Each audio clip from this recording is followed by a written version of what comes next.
Shabbat Shalom. A man was driving his car cross country when it broke down seemingly in the middle of nowhere. And he got out of his car, concerned, but reassured that he was along a highway, and so hopefully he would find something. And he looks around him to see a house far off in the distance. He begins to walk, assuming, well, they'll let me use their phone, I'll call for help, locate where the car is, and get situated. And as he's walking, he begins to concoct in his head the situation that might happen. Well, what if when I get to their home, they don't have a phone? Or what if when I arrive to that house, they won't let me use their phone as he's walking along? What kind of terrible person wouldn't let someone who's stranded use their phone? What kind of horrible people live in this house? This is terrible. I'm going to get to this house. They're not going to let me use their phone. This is going to be awful. And he finally arrives at the house, building up this steam, and he knocks on the door. A person opens the door and answers, says hello, and he punches the guy right in the nose. And he allowed the anger to build up. He did not have a way of channeling it, and projected his anger quite literally into the face of this other person. I want to share how this is related to our Torah portion and one of the things that we can learn from it. We're reading the double portion of Chukat-Balak this week, and I wish to share a bit about Parshat Chukat.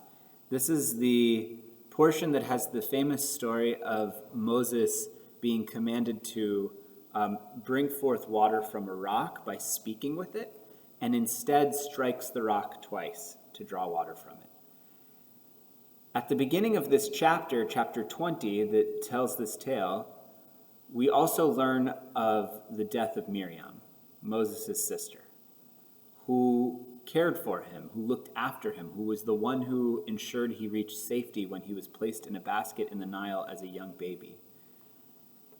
And when Moses is being yelled at by the people of Israel that they were thirsty, that there was no water to drink, and he, in a fit of anger, it seems, strikes the rock. Before he does so, in chapter 20, verse 10, he says to the people, Shimu na hamorim, hamin hasela hazeh notzvi lachem mayim. Right? That's to say, Shimu na hamorim. Listen, you rebels. And what's worth noting is this word morim for rebels. It doesn't appear anywhere else in the Torah. And the way that it's spelled, it's vocalized differently to make the word morim, but it's spelled exactly the same as Miriam, Moses' sister. Clearly, Moses is mourning the loss of his sister. It happened only 10 verses earlier. Immediately following her death is when the people are crying out to Moses to provide water for them. And it seems that there's a subliminal experience happening here. That while Moses sure is frustrated by the people calling out to him, telling him that they're thirsty and telling him that he needs to find water for them and solve this problem, he's been dealing with these people for nearly 40 years now. He's called out to God to save them from God's anger. This is a person who seems to be able to handle his role with this community of people. It seems in this particular instance, his concern is really with his sister. Shimuna hamorim, listen, you rebels. Rather, perhaps he's telling himself, listen to what happened with Miriam, that he hasn't given himself a chance to focus on that grief, that anger that he feels for the loss of his sister, that sadness that he's dealing with.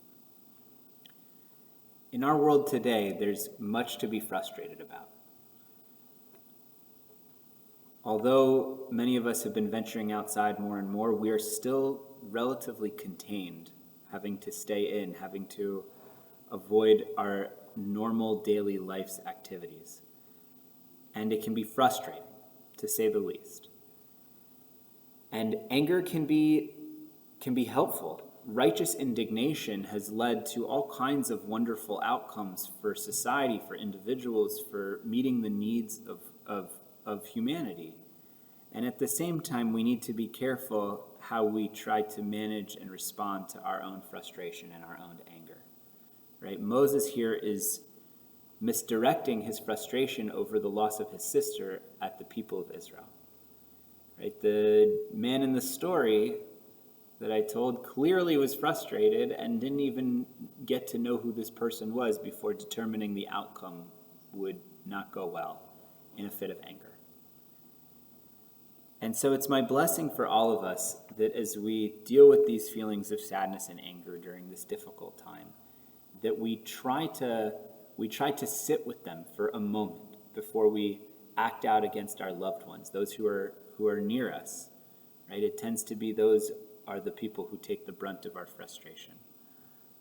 I can be honest that I myself have yelled at Winnie louder and more abruptly than I otherwise would or mean to. It's truly a challenging time. And it's my blessing that we can all hopefully sit with that frustration, address it directly within ourselves before turning it on anyone else, right? That we can manage it, that we can find the channels that make the most sense. And that's not to say that we need to try to ignore it or to shove our anger away. Quite the opposite. It should be a motivator to be utilized for good, right? To find the outlet where it is most needed and most effective. It's my blessing that we can find that and manage that and put our anger, our righteous indignation toward its best use, rather than letting it consume us or affect the relationships with our loved ones. Shabbat Shalom.